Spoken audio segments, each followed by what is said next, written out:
Good afternoon, everybody. Hope you don't mind. I brought a few friends today. We've got a lot to get through, so I'm going to keep it short on the front end, and then, of course, I'll be back up to take your questions. First, I'd like to invite Secretary of Treasury Steven Mnuchin and National Security Advisor General H.R. McMaster up to discuss the new financial sanctions on the dictatorship in Venezuela that the President imposed today. They'll each deliver brief opening remarks and take your questions on that topic. After that, Homeland Security Advisor Tom Bossert will be up to give an update and take your questions on preparations for Hurricane Harvey. The administration has been closely monitoring the situation, and we want to make sure the American people are fully briefed on this important news of the day. And finally, after all of the three of them wrap up, I'll be back up here to take a few of your questions on other topics. Thanks. Good afternoon, everybody. As you've seen, the President signed a new executive order that strongly punishes the Venezuelan regime. This order demonstrates more clearly than ever that the United States will not allow an illegitimate dictatorship to take hold in the Western Hemisphere at the expense of its people. Through the President's strong action, the United States will target the means with which the Maduro dictatorship can accumulate debt to enrich its corrupt regime insiders and perpetuate its repressive behavior.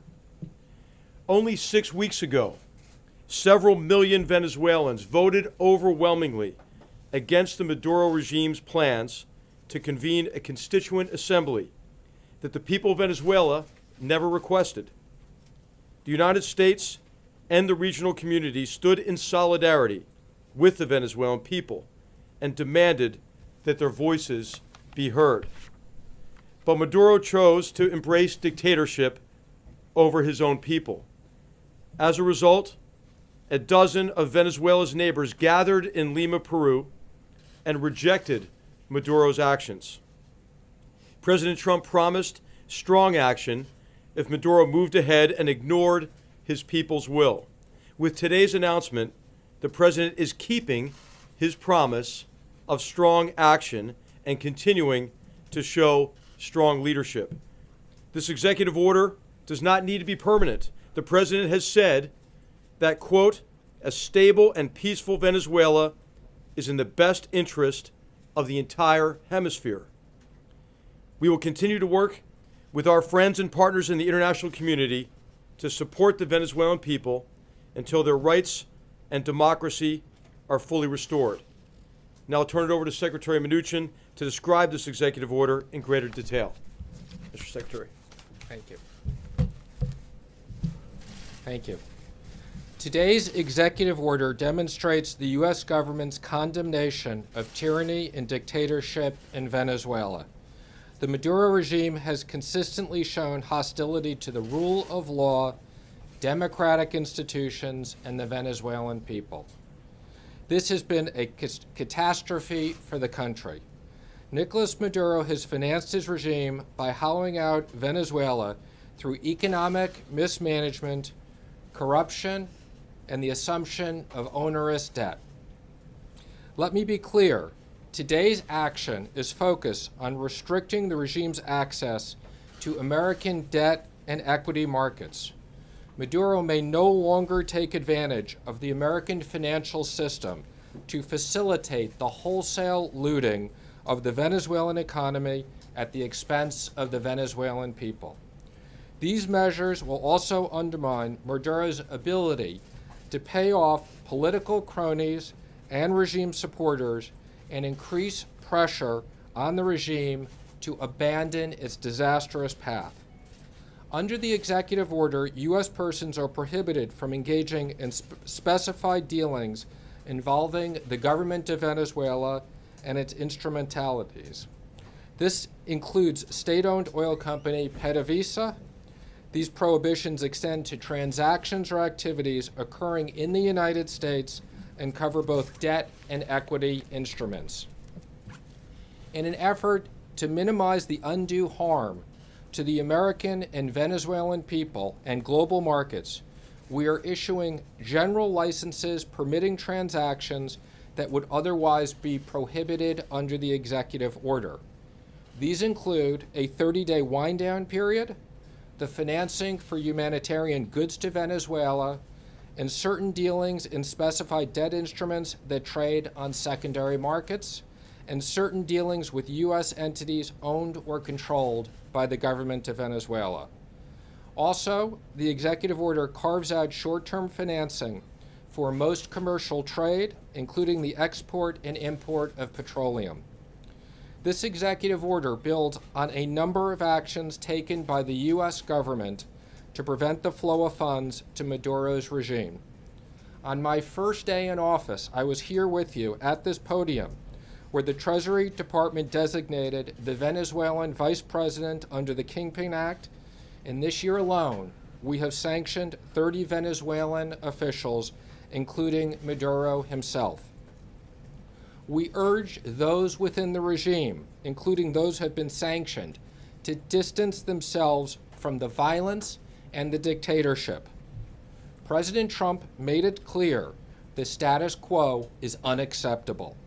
Today's actions is the next step towards freedom for the Venezuelan people.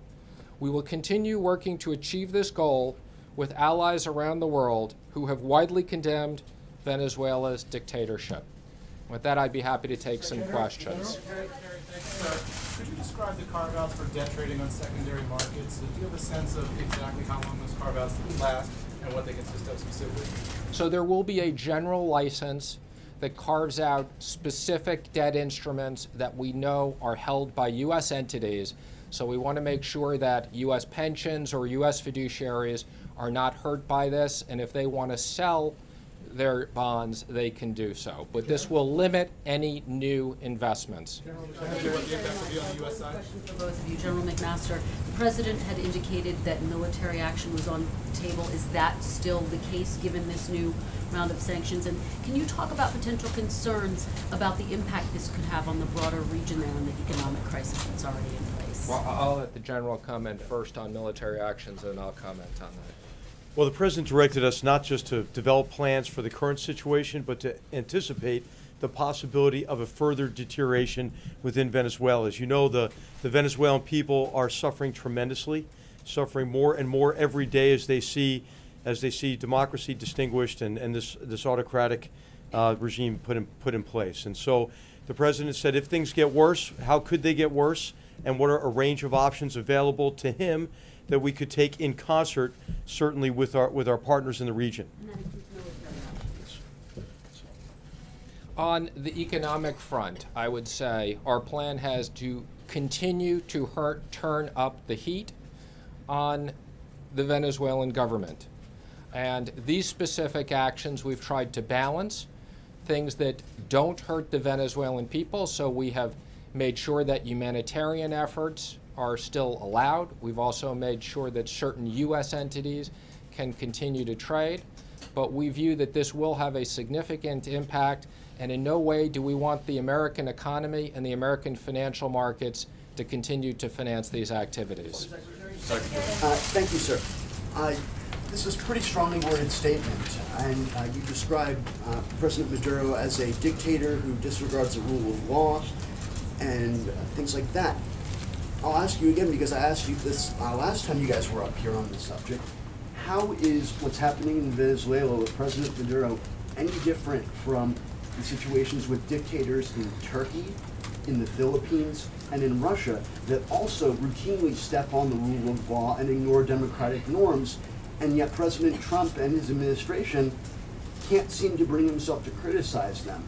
Why is this dictator worse than all the other dictators? Well, I think, as you know, on Russia, we've taken very significant actions. And I say we will look at every one of these on specific situations. And right now we are dealing with a terrible situation in Venezuela, and that's what we're here to address. Yes, in the Thank back. you, Mr. Secretary. You said recently that you're working with congressional leaders to push for a clean debt ceiling hike, but the president said yesterday that he wants to attach VA reform to the debt ceiling. So I'm just curious whether you feel you're on the same page on that front. Sure. Well, let me first assure you the president and I are completely on the same page, and we're speaking on a regular basis on this. We had a meeting with the president and the vice president yesterday in the Oval Office.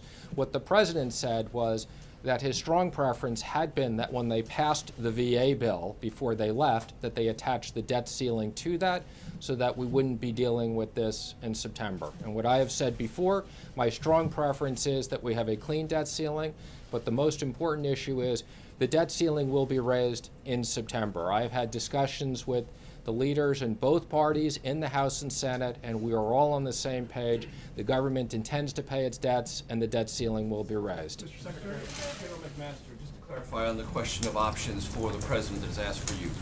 When the vice president was in the region, almost every nation he went to expressed reservations about U.S. military involvement in Venezuela. Will that be enough to dissuade the president from taking any military action? And if military action is contemplated, what is the national security implication to the United States of the situation in Venezuela? I'll just say the Vice President had a very successful trip through Latin America, and I don't think that there's ever been a time where we are better aligned with our partners in the region than we are better aligned with them today on Venezuela, but on a broad range of other issues as well. In terms of military options or other options, there's no such thing really anymore as only a military option or a diplomatic option or an economic option. We try to integrate all elements together. Now, in terms of contingency planning and trying to envision what might trigger us to bringing to the president options, we always look at a broad range of contingencies and how this might evolve in the future. But obviously, any decision would be in conjunction with our partners in the region, and no military actions are anticipated in the near future. But what the president asked us to do is he said, look how this could evolve in the future and provide a broad range of, as we always do, integrated options for the president. The national security risks of Venezuela, where does that factor in, General? Secretary, thank you very much. I want to ask you about the decision yesterday. Venezuela's government decided to order to cable television providers to cut the signal up to Colombian networks, including Our Channel, RCN, 3 years ago, Our Channel, NTN 24 as well. I want to know if you consider this a crackdown on freedom of speech by Nicolas Maduro's regime. I don't know if you want to answer or I think we've considered everything, and again, we'll continue to monitor the situation. Yes. Thank you, Mr. Secretary. One gets the impression from the sanctions and what you said about the regime that the United States would only restore the normal situation, the status quo, if Maduro and his indicted vice president are gone. Is that safe to say, and that the U.S. would only deal with a regime that does not include either of them? I'm not going to comment on the hypothetical of that. I think what the president is very clear on is the existing situation is unacceptable. And if they restore the proper democratic processes, we'll react to that appropriately. This is not about changing leadership per se. This is about restoring the democratic process and rule of law. Can you talk about debt restructuring? How will these sanctions impact the ability of Venezuela to engage in debt restructuring with U.S. investors? Again, there will be no transactions with U.S. investors for new debt, including restructuring existing debt or extending maturities without specific licenses being issued. Mr. Secretary, I just want to come back to the debt ceiling. You sound completely confident the debt ceiling will be raised in September? Yes, I am 100% confident. Leader McConnell said the same thing last week. I think there is no scenario where the government won't be paying its bills. So what did the president mean when he said in the tweet this morning, now it's a mess? He said it could have been easy if it was attached to the VA, now a mess. What did he mean by Well, that? again, I think there's a lot to do in September. We have the debt ceiling, we have the continuing resolution to fund the government, we have a budget. Congress has a lot of work this month, and I think the president and I wish that they had raised the debt ceiling before they left. Having said that, we are where we are, and we're going to get it done. If I could ask each of you gentlemen a question now that you're here. General McMaster, if you could help us all understand what the president meant on Monday night when he said that we're looking for an honorable and enduring outcome in Afghanistan. And Mr. Secretary, if I could ask you, your colleague Gary Cohn had remarks in an interview with the Financial Times this morning in which he said he felt compelled to express his distress about the president's remarks last week. He said he felt intense pressure to resign. He said that he won't do so, but he believes that the administration must do better confronting hate groups. Do you associate yourselves with those remarks, and did you feel the same pressure that Gary Cohn said he felt to resign? Well, let me first comment. I think, I put out an extensive statement earlier last week on my view of the situation. I think there's no question that the president was not equating the hate groups with the people who were peacefully, and under no circumstances was I going to resign. Gary and I have known each other for 20 years. I can tell you I'm speaking to him every day. His number one focus is absolutely working on tax reform with me and getting tax reform done, and Gary's committed to be here and couldn't be more excited about that. In terms of the outcome in Afghanistan and broadly in connection with the South Asia strategy, the president gave us very clear guidance that we worked on, as you know, over the period of several months across the whole national security team.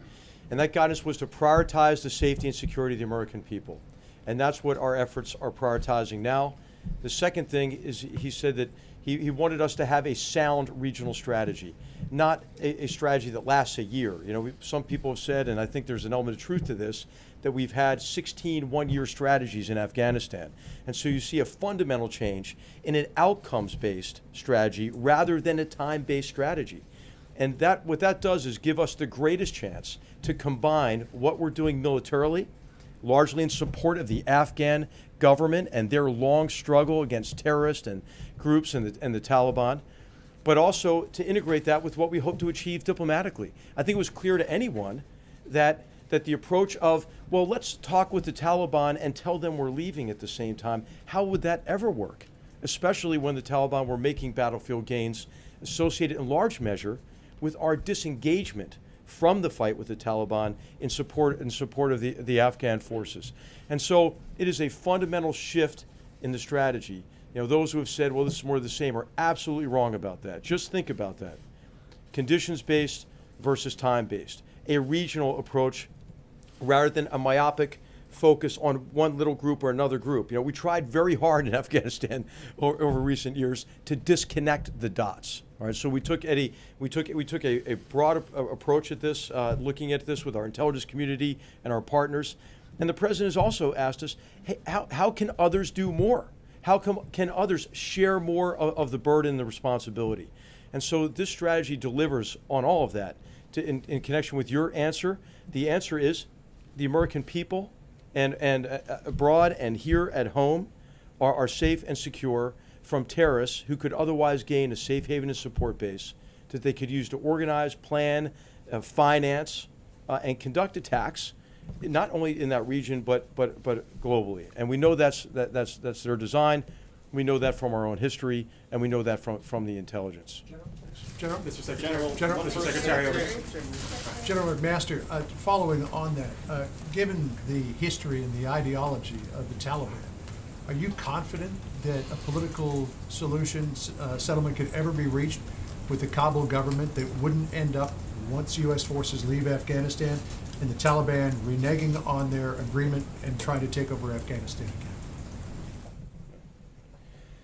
Well, no, I don't think I'm confident. I don't think anybody's confident about that unless we can demonstrate through whatever an agreement is that various groups who will cease their hostility to the Afghan government would then recognize that constitution and participate in a future of Afghanistan that is acceptable to the Afghan people. The Afghan people remember they remember 1996 to 2001 pretty vividly, and what it was like to live under that brutal regime. Now, the Taliban, as I mentioned, we work hard sometimes to disconnect the dots here, and especially in connection with the Taliban's relationship with Al-Qaeda, the Taliban's relationship with other terrorist organizations. But what we also recognize is none of these groups are monolithic or homogeneous either. So if there are those who are ready to join a political process, like Hezbollah Islamic Gulbuddin did over the past year, then I don't think the Afghan government would object to that in any way. But the critical thing is, if your enemies are fighting aggressively against you, it is not a good option to say you're not going to fight them anymore and then just hope for an outcome that secures the interests of the American people. Question on Venezuela. Take it in the back. For General McMaster, could you define winning in Afghanistan? What does winning in Afghanistan look like for the United States? All right, so winning in Afghanistan is really aimed at allowing Afghanistan to be Afghanistan, as the president said, not to nation build, not to create a state in the U.S. image. Winning in Afghanistan means that there are not terrorist groups who are able to control key parts of the territory and population centers there that could be used to mobilize resources, raise funds, use those funds to then organize, plan, and conduct attacks against us and our allies and partners. And so that's what the success is really a sustainable outcome there that ensures the safety and security of the American people. And as you know, Afghanistan is connected to broader security concerns across the region. And so the outcome is to ensure that a threat from that region doesn't threaten the safety and security of the American people. Okay, last question right here. While you're here, if you don't mind, on tax reform, yesterday Mitch McConnell said that this would happen during the Congress, suggesting that potentially this could be a 2018 event. Paul Ryan was much more certain, saying that this is going to happen in 2017. As you see it, the timeline, do you still believe that this can get done in 2017? And secondly, now that this is being put in the hands of the committees from here on out to kind of do the work and come up with the figures, how confident are you that Congress can kind of handle this so you don't get burned on tax reform like you did with healthcare reform? Well, let me just comment that, first of all, Gary and I have been very focused on tax reform, working with the leadership since January. I think you know earlier in the year, I said I thought we'd get it done by August, and I was wrong, okay? I'm now going to say that I am very hopeful, and I think we can get this done by the end of the year, but we will continue to revisit that. And let me just say that, as we've said before, our objective here has to have one plan that includes the administration, the House, and the Senate to work very closely together. The Group 6 has been working nonstop. We've put out a statement on that. We'll continue to put more details. And we think that it's very important that both committees in the Senate and in the House have the ability to debate this and review it. But I can assure you that the President's #1 objective is now to get tax reform done. He's going to go on the road. We're starting with his first trip next week. And the President is 100% supportive of us passing legislation this year. Thank you, everybody. Everyone, sorry to move from one serious topic to another, but I wanted to come out and speak to you a little bit about Hurricane Harvey, the federal government's preparations, the state and local government's preparations. If I could, I'll try to stick to the themes of informing you, then maybe influencing, and then maybe inspiring. Maybe the last be a little bit too far for me to go. Our highest priority at this point is the safety of the public, and by that we mean everyone in the path of the storm, but also the safety of the responders. So life safety here is our priority. I want to walk through a few things that we've done. State and local officials have the lead for this. As always, we encourage individual responsibility and planning, as always, and I would stress that this is a serious storm. As you've seen from the reporting, we've had significant rainfall projected, storm surge in Texas and Louisiana over the weekend and into the next week are forecast to be serious. This could remain a dangerous storm for several days, and certainly we don't want to lose any life. Flooding, flash flooding, and other high wind damages, although we expect this to be a rain event more so than a wind event. Neither of those things can be counted upon, so taking this seriously and preparing is very important. Right now, President Trump and his entire team have been actively engaged with the state and local officials in Texas and Louisiana, preparing for this storm. As you know, President Trump spoke to both governors today, spoke to his FEMA Administrator Brock Long, myself, and General Kelly. He also spoke to Acting Secretary Duke. We did that this morning around 10:15 a.m. Under that leadership team, we couldn't have a better team. to be honest. Under that leadership team at DHS, we're in good hands at the federal level. As you might know, the Secretary of Homeland Security and the FEMA Administrator are responsible for bringing together the firepower of the federal government to assist the state and local governments. But the state and local governments are in the lead here, and we've got a lot of respect for and a lot of faith in the governors of these respective states as well, directly in the path. So Governor John Bel Edwards in Louisiana has a strong handle on what he's doing, and Governor Abbott in Texas likewise. So what we'd like to do is reinforce their planning efforts, challenge the people in the path to be prepared, to listen to their institutions and their state and local governments. Now is not the time to lose faith in your government institutions. Those emergency managers giving you advice and making recommendations for you to evacuate are doing so with your best interest at heart. We encourage you to listen to them. And then lastly, I'd encourage a little shameless plug here for all Americans to visit ready.gov. It sounds like something that might not teach you anything. Maybe you know how to take care of yourself, but I think maybe you'll learn something if you go there, and it would help you and your family. So with that, take some questions. If I can start with John, Carl. Hey, Tom, can you give us an idea of what the president is doing to monitor the developments of the storm and what he'll be doing as he moves to Camp David this weekend? How is he going to be in touch with federal officials and local officials? Yeah, so first I'll start with what he has done. We've been giving him fairly regular briefings, and by we I mean John Kelly and myself. We've also had him in touch with his Secretary of Homeland Security and his FEMA Administrator. That started several weeks ago, really several months ago, as we transitioned into this administration. You saw President Trump visit FEMA, give a talk to the team over there, but also to set his clear expectations for his new FEMA Administrator. I've known Administrator Long now for 15 years. We couldn't have picked a finer leader. He's had state director experience. He's had FEMA experience. He's absolutely the top of the top. And what the president will do as we move forward is continue talking directly with them, directly with the governors. If they have any unmet needs, that's our problem. That's the president won't tolerate that. But he'll also continue talking to me and the Secretary, now Chief of Staff Kelly. And as we move out to Camp David, as you know, he's got the full resources and capability to communicate with us.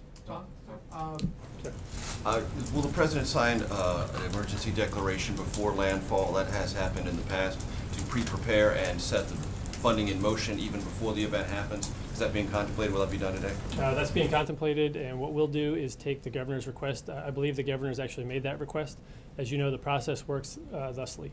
First, the governor assesses whether he has unmet needs and the affected communities are unable to respond collectively to this event. If he makes that determination and a number of other statutory requirements, he then requests of the president federal assistance. That request moves through the FEMA regional administrator to the FEMA administrator up to the president. I believe it's in that process right now. Once it gets to the president of the United States with a formal recommendation from his FEMA administrator, he'll act on that very quickly.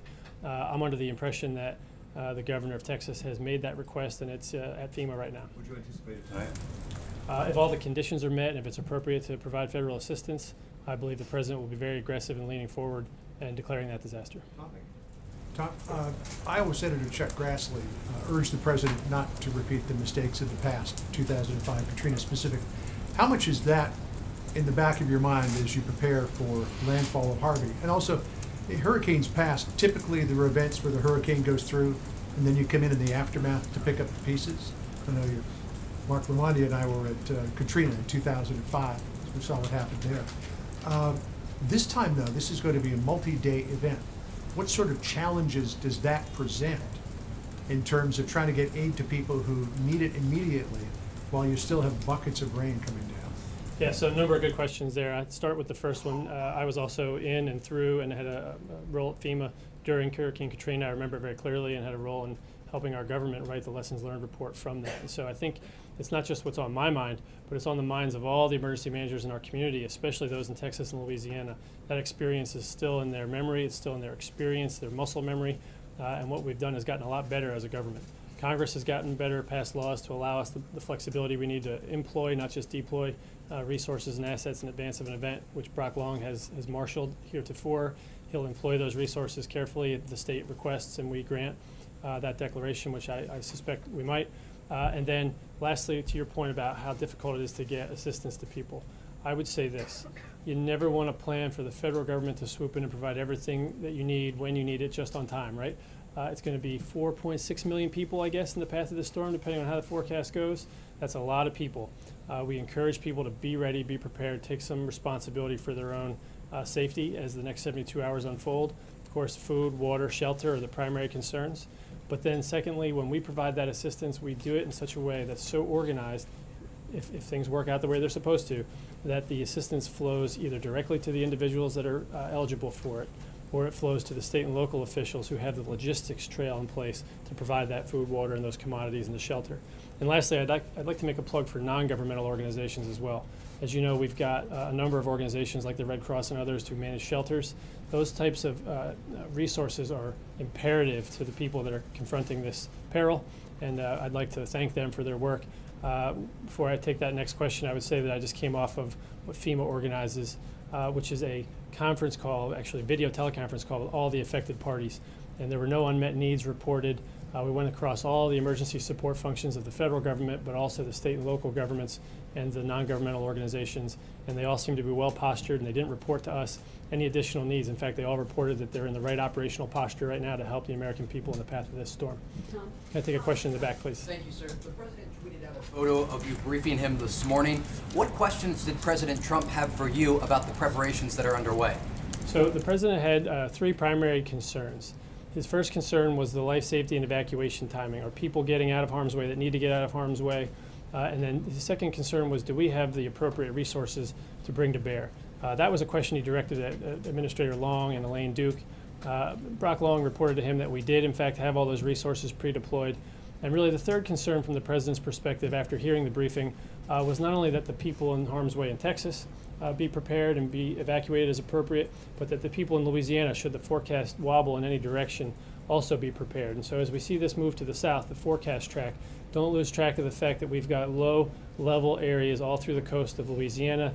50% of the population in Louisiana lives on that coastal region. New Orleans, as we've seen before, to the allusion to Katrina, lives below sea level. They rely a great deal on pumps to pump water out.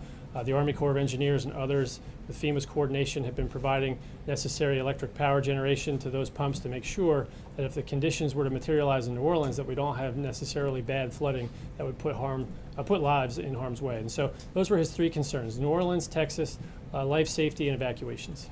Yeah, thank you. Tom? I'm sorry, can I come here, please? Thank you. Can you tell us specifically who's going to be traveling with the president this weekend? You mentioned that you will be. Who will be accompanying you? And is there any discussion about the president canceling his trip in light of everything that you're saying? And then can you just give us a sense of how he and you and your teams are thinking about this? Is this a storm, are you anticipating, that will be of the magnitude of Katrina, given all of the comparisons? No, I don't want to make that comparison. I guess the first answer is I don't have any insight into the travel package with the president, but I do have insight into the resources he has available to him at Camp David. So it is just as well resourced as the White House, so he'll have access to anybody, all the communications means that he might need. So it's not a trip. I wouldn't characterize it as a trip. It's just 45 minutes up the road, as you all know.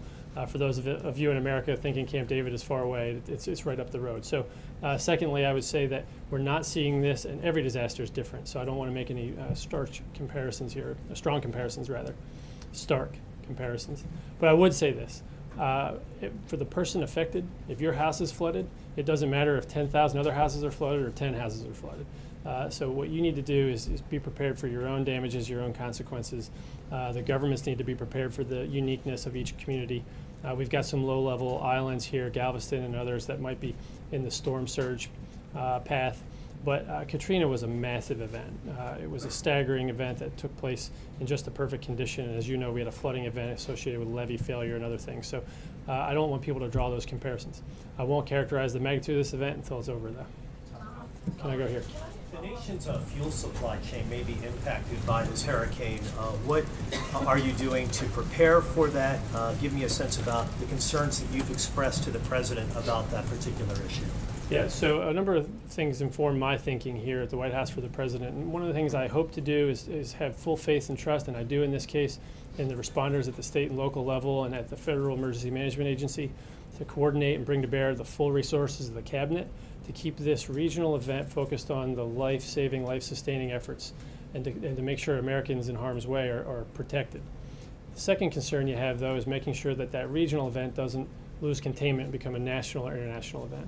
And so as the refining capacity, as I understand it, approximately 50% of the Gulf Coast refining capacity and a third of the U.S. capacity is in the storm's path. That's something we have to take very seriously. There have been reports on that speculating on potential gas price increases and so forth. I'm not in a position to confirm those increases, but I will tell you that the last report I received was that the appropriate steps were being taken by the private sector to take their refineries into a position where they were ready to withstand some wind and some flooding. You still have to wait it out, let Mother Nature play its course, and see what kind of damage is on the other side. But the hope is they'll be able to fix those damages, repair them quickly, and be right back in business. And so while a large proportion is affected, it might not cause a large and long-term disruption. South Florida right now is marking the 25th anniversary of Hurricane Andrew. So in that situation, the FEMA response was incredibly slow. By comparison, how quickly are you prepared to move into Texas? Yeah, we've made leaps and bounds since 1992 in our federal planning, in our state and local planning, and as an emergency management community as a whole. We had a federal response plan that failed. We updated that federal response plan after 1992. Then we had a 9/11 event that caused us to create a national response plan. We tested it in Katrina and found deficiencies and created a national response framework. A great deal of effort went into changing those names of those documents. And a great deal of effort went into training the people to execute those changes. And so I've got a tremendous amount of experience here and a tremendous amount of confidence in the people at FEMA and the people at the state and local levels in these emergency management operations centers. And I actually have a lot of confidence in the American people that they're going to do what they need to do in this case. Can you give us a timetable? How quickly can you move into the area then? Well, it's not about how quickly we can move into the area. The federal government's already pre-positioned all sorts of resources in the area. So what we do is we begin helping people from before storm landfall. We're already helping people in a way depending on how you assess and define that. So we're already providing resources. In fact, I mentioned as an example, the Army Corps is providing extra generation capacity. That's going to help a lot of people if those pumps stay running. So we're already leaning forward, and the authorities that were given to us by Congress after Katrina have allowed us to do that in a more full-throated way. Sir. You mentioned in your opening statement that now is not the time to lose faith in your government institutions. And sort of it struck me as a very interesting line coming from somebody behind the White House podium. Can you expand on that a little bit? Is there a fear that you have, the administration has, that either the political climate or rhetoric being used either in this town or more broadly could have real impact on lives, and in this case, people maybe not listen to their government if they lost faith in their government, as you warned? No, not at all. I'm telling you from my own personal experience that it's important in every emergency, and I've been through a lot of them, to remind people to listen to their state and local officials, because inevitably people don't, and then they end up thinking they wish they had, right? So you have nothing to lose but your life, and I want you to take it seriously, and I want you to listen to those state and local officials. In fact, I'm not worried about you losing faith in the federal government. I'm worried about you losing faith in the state and local government that provides you the best information that they have. And so don't worry about parsing whether they're right or wrong. If they're asking you to evacuate and telling you to do it now, listen to their advice. Oftentimes people try to supplant their own judgment for theirs, and what they don't understand is the number of time, man hours that go into planning those evacuation routes. You have to coordinate them with other counties farther north, and you have to do road closures and reverse the traffic flow, and there are things that people just might not be aware of. So have a little faith in the professionalism of your emergency managers, listen to their advice, and you'll be better off for it.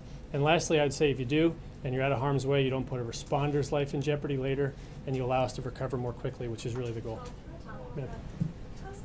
Some controversy in Texas, and I'm thinking of Corpus Christi, about mandatory evacuation. Can you add what FEMA's experience is, particularly related to the length of flooding that might follow the storm, about the federal government's perspective on whether local officials should or should not declare mandatory evacuations? No, I'm going to leave that judgment to the state and local officials that make those determinations. A lot's said about mandatory versus not mandatory, and that's one of the responsibilities I have here, to enforce both of those decisions and to reinforce them with rhetoric. I think the idea here is we have faith in their judgment. The people affected by those local government officials should as well. Mandatory or not, if you're asked to leave, I think it's a good idea to make those preparations and to take those steps. Related question on that, there's been some concern that patrol checkpoints for the Border Patrol north of the border in Texas are being maintained, and that could dissuade some people from getting to shelter. Are you addressing that? So let me understand your question. There are people that can't get across the border for life-saving purposes? No, not across the border. North of the border, there are immigration inspection checkpoints, and supposedly those are being maintained, as well as the fears that there could be checks at shelters. So that would dissuade people from evacuating from the And region. I haven't heard that, but people shouldn't be fearful of going to a shelter and receiving food and water. That's not a problem. John, you described your experience and Director Long's experience, but this is the first time President Trump will be in charge for a national disaster of this, natural disaster of this scale. What do you think he has to project in terms of leadership or skill set for the country to feel that he has led well in this situation? But this is right up President Trump's alley. Not only has he showed leadership here, but his entire focus has been on making America great again. He is focused on the Americans that voted him into office. He's focused on the Americans that didn't vote him into office. He's focused on affecting positive change in this country. And when we go in and brief him on the preparations for this hurricane, he is acutely focused on making sure that, and just the right thing, by the way, that the American people in the storm's path have what they need. His questions weren't about geopolitical issues or about large political consequences. His questions were about, are you doing what it takes to help the people that are going to be affected by this storm? You might not, if you're living in the Northeast, think about this storm over the weekend. You might go about your business. But the president's worried about the 4.6 million people or so that are in that area of Texas that are going to be affected by this. Because to them, this is the most important thing they're going to have to worry about for the next 24, 48, 72 or more hours. So from my perspective, I was extremely happy with his leadership instincts on this, and I think that that will carry through as you see him respond to this event. Sir? Disaster declaration before landfall. Is that something the president would do, and does it really make much of a difference in the response, one way or the other? It can make a little bit of a difference here, and it makes every bit of a difference to the spirit and mentality of the people that have to employ those resources. So to the extent that it meets the criteria, I would advise them to consider it very favorably, and to the extent that any ambiguity be cleared up at the implementation level, that people know that they have the ability to employ resources for FEMA to start mission assigning and providing money to the other departments and agencies to do what they have to do. It's a good idea. And there's precedent for it. Take one last Yeah. question. Okay, good. Tom, was there any discussion with the president about him coming out and addressing the nation? I mean, given the magnitude, potential magnitude of this storm, should people be hearing from their commander-in-chief about the preparations the government is taking? And just hear it from his mouth that he believes that you should be listening to state and local officials and offer assurances at a time like this. Yeah, I think at the time when it's appropriate, the president will come out and address us. I think right now what's more appropriate is that the faces and voices of this event be the two governors of the affected states. Remember, no matter what we do, no matter how forward-leaning we are, all the federal family is here to support the two governors in this event, and any governor in this event. And they're there to support the local officials. So this is kind of an enshrined principle of federalism. If and when this becomes of the magnitude and severity that it overwhelms the state and affected local officials, and the president declares such and issues a declaration that this is a major disaster, provides all the federal assistance, then it might be a good opportunity for him to come out and speak to you on it. But for right now, let's hope and pray that people follow the advice of their officials, that they do what they have to do to stay out of harm's way, that there's no loss of life in this event. Let's say a little prayer for those that are affected over the weekend. Know that here in the White House, over across the street at DHS and FEMA, and all the way down to the lowest level, local level in Louisiana and Texas, that people are doing the right thing. You'll hear from the president later, I'm sure, if it merits. Let's hope this event fizzles and that the forecasts are all wrong, but I don't think that that's the right thing to hope for right now. We're executing, and we're going to do what it takes to save people's lives and to make their lives easier as they sustain damage. So I really appreciate your time today. Thank you very much, and we'll keep you informed, okay? Thank you. Thank you, Tom. Due to the president's departure coming up here shortly, I'm going to take a few questions. We're a little tight on time today. I'll skip any opening comments, but just so you're aware, the press staff will be around the rest of the day and throughout the weekend providing updates both on the storm and any other issues that we certainly don't get a chance to cover today. Also, just received an update a few minutes ago that it looks like the president will try to make plans to go to Texas early next week, and we'll keep you posted on details about those as they're firmed up, and certainly on any other plans and schedule changes throughout the weekend. Jonathan? Sarah, can you, has the president spoken to Gary Cohn about his comments? He said that the administration can and must do better in consistently and unequivocally condemning hate groups. The president's in regular contact with Gary. I'm not going to get into deliberation on specific conversations they may have had, but the president's been very outspoken in his condemnation of racism, of bigotry, of hate of all forms. But I think as long as those things exist, there's always more that we can do, and that we should be looking for, and we will be looking for, ways that we can do more as an administration. Until there's a zero of those things, then there's always more that you can do. And I think that doesn't just happen within the administration, but I think that happens with the American people. I think that the president has called on America to come together, to unite, certainly throughout his comments over the course of the last week. And I think that's something that we should all step up and be willing to do, is come together and look for ways that we can get rid of racism, bigotry, and hate in all forms. But Sir, John, what did the president sorry, mean? we're really tight on time, so I'm going to try to get to several of your Very fine colleagues. people on both sides. Who were the very fine people that Jonathan. were protesting with the neo-Nazis Go in ahead, John. Charlottesville? Sorry. Who were the very fine people? Jonathan, we're super tight on time, so I'm going to try to cover as many of your It's a colleagues key as question. possible. That's why that Go Gary ahead. Cohn was upset. I'm just wondering, was the president aware of the content of Gary Cohen's interview before it was published? Look, I think everybody wants to focus on a really small part of that interview. 95% of that interview was on tax reform, and we're looking at a very small portion of it. The president, as I said, and Gary have spoken many times. Gary has not held back what his feelings are. If you'll let me finish, Gary has not held back how he feels about the situation. He's been very open and honest, and so I don't think that anyone was surprised by the comments. Jen. Two quick tax questions. For the Missouri trip next week, do you expect the president will reveal any new details about what he'd like to see in the tax reform overhaul? If he is, I certainly wouldn't announce that today. I'll let the president do that while he's in Missouri next week. I know he's looking forward to really focusing on tax relief for middle-class Americans as we move into the fall. That's going to be a very big priority for this administration, and something I think that everyone can expect to hear a lot more about over the coming weeks. Sorry, I just got to keep moving because we're really tight today. The president mentioned 2 weeks ago possible military action in Venezuela, but H.R. McMaster just said that there's nothing in the near future. Does the president now feel that way, or is he still pushing towards possible military action? I think we've been clear that the focus is first to use things like sanctions. That's the first line. That's where we're focused on right now, and hopefully that will have the impact that we're looking for. Again, we, as General McMaster said, we leave all options on the table, and we're not taking any of those things off, but nothing in the immediate, and we're going to focus on these sanctions at this point. Kristen?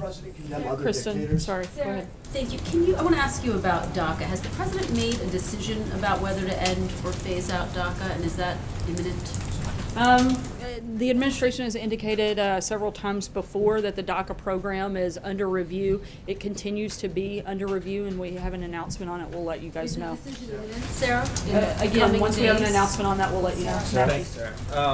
A number of charities and other groups have canceled events scheduled at Mar-a-Lago in the wake of the President's Charlottesville comments. Does that, coupled with these Mr. Cohn comments that we've discussed, the disbandment of the Business Council, does that make him rethink and reconsider at all his remarks and his reaction in the wake of Charlottesville? I can't speak to anything regarding the Trump Organization, but I can tell you that, again, and I'll echo the president's comments, his words, and his feelings on this situation, is that he condemns this in the strongest form possible. We will continue to do that and continue to look for ways to bring America together. That's the focus of this administration currently, and will continue to be as we move forward. John Decker.